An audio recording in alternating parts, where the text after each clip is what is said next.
Primeiro, boa tarde, sempre um prazer falar com o senhor, obrigado mais uma vez pela disponibilidade. Bom, o Brasil, na minha opinião, ele tem terroristas que escrevem de batom, que usam rojão em volta do seu corpo, e agora acha meios de todas as formas, descarados, mesmo rompendo a Constituição, para tentar prender o ex-presidente Bolsonaro. E eu lembro, mencionado aqui no que a gente tem na tela, sobre aquele tal dos 6 gigas do Tagliaferro que teria sobre o Alexandre de Moraes, que não se fala mais nisso, simplesmente sumiram depois da Folha de São Paulo ter postado aquilo, publicado aquilo, e depois sumiu. O senhor tem alguma notícia daquilo? O que fez o assunto morrer? Isso virá à tona novamente? Porque talvez ali nós tivéssemos algumas explicações para tudo que está acontecendo, né? Ô, Musa, boa tarde, é prazer falar com você novamente. O que me surpreendeu foi a Folha de São Paulo ter publicado até aquele ponto. Ali para mim foi uma grande surpresa, né? Ter parado as publicações para mim não foi nenhuma surpresa, nós sabemos os motivos, né? Então, ali eu creio que eu tive a esperança de que nós teríamos realmente uma abertura de um caminho, né, para se chegar à verdade, mas paralisou. Mas, Musa, nada fica encoberto, nada encoberto. Fica por algum tempo, depois aparece. Não é? A grande questão é que, se não aparecer logo, todos nós, a nação como um todo, vai sofrer um grande abalo. Não é? E eu estou vendo, as pessoas não gostam de falar disso, mas eu não tenho problema de falar o que eu penso. Esse indiciamento, e se houver denúncia, e se houver mais prisões, pode colocar as Forças Armadas, levar para o meio dessa confusão desnecessariamente. Porque eles estão forçando a barra, prenderam pela primeira vez um general, nós vimos essa semana, isso é um recado, eles vão avançando. Prenderam até coronel, agora prenderam um general de 2 estrelas, não é? Então eles vão avançando. Então esse esticar de corda, ele não é bom para a nação. E quando nós presenciamos senhores ministros do Supremo Tribunal Federal já saírem correndo, dizer não, é dessa forma, sem prova, sem ter feito qualquer instrução, dão um fato, eles já colocam como verdadeiro. Isso não é normal no mundo jurídico. A pessoa pode ser acusada de qualquer coisa, pode colocar o que quiser de acusação, mas a pessoa tem o direito constitucional a exercer a sua defesa. Nos últimos tempos, infelizmente, nós temos visto que o direito de defesa ele não está sendo exercido em sua plenitude. E isso não é só do caso do 8 de janeiro, isso está desde a abertura do inquérito 4781 de 2019, não é? Já estamos aí com 6 anos com essa história, onde as liberdades foram tolhidas e o direito à defesa totalmente cerceado. Mas isso não vai ficar dessa maneira. Existem pessoas que estão denunciando isso no campo internacional. Vários deputados estão trabalhando nesse sentido e também advogados.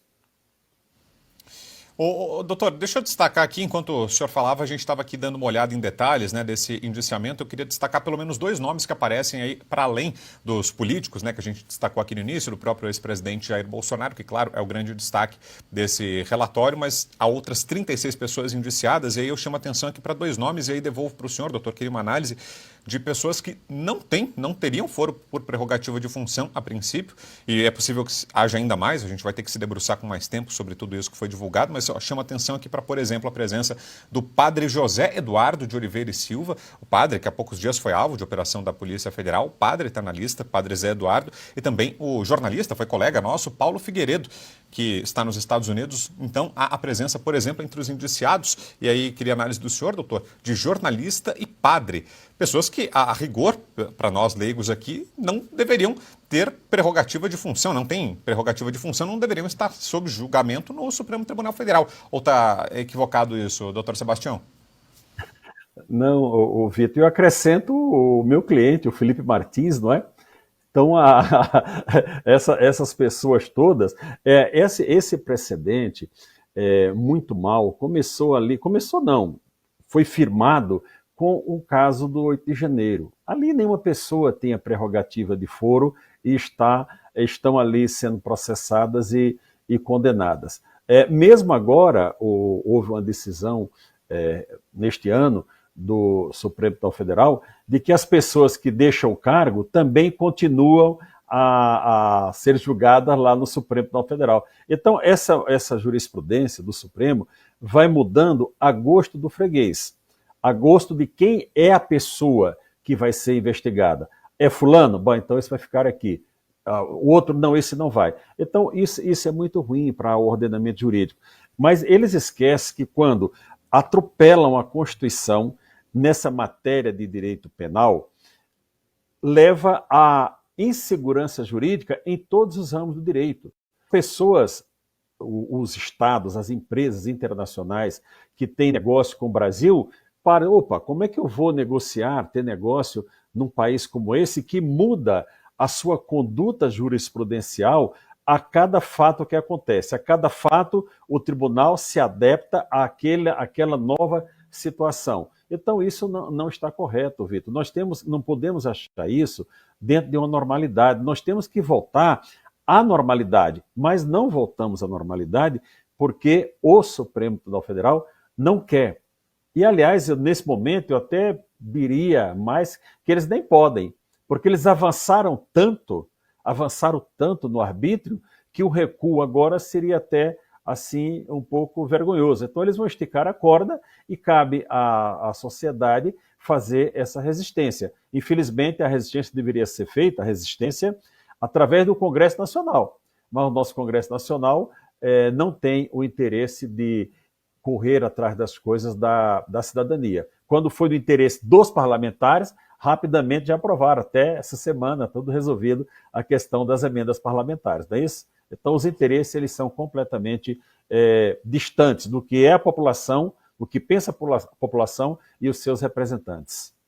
E o senhor vê possibilidade de mudança desse cenário, doutor Sebastião, seja na próxima eleição de 2026, ou mesmo agora com essa mudança de contexto internacional que a gente tem com a vitória do Donald Trump nos Estados Unidos? Será que esses fatores, a chegada de uma nova eleição e principalmente a vitória do Trump nos Estados Unidos, ajudam a reverter esse cenário que o senhor estava narrando? A vitória do Trump ajuda, mas não resolve. Nós, brasileiros, temos que resolver os nossos problemas. Eu creio firmemente que a eleição de 2026 vai varrer essa gente do mapa.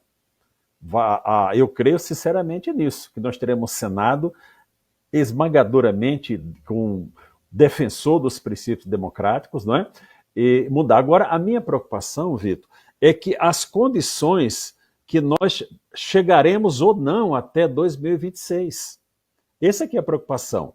Já está anunciado agora que, parece-me a pauta, dia 27 de novembro, parece-me, não tenho certeza da data, vai julgar aqueles 3 processos que estão lá no Supremo da questão das redes sociais, das mídias, para afetar a independência do jornalismo, afetar a liberdade de expressão. Então eles podem, nesse tempo, daqui até as eleições de 2026, menos de 2 anos, podem apertar tanto que as condições não favoreçam aqueles que vão disputar. E antes disso, a seguir o cronograma que algumas jornalistas, eu gosto muito de rir dessas moças, né?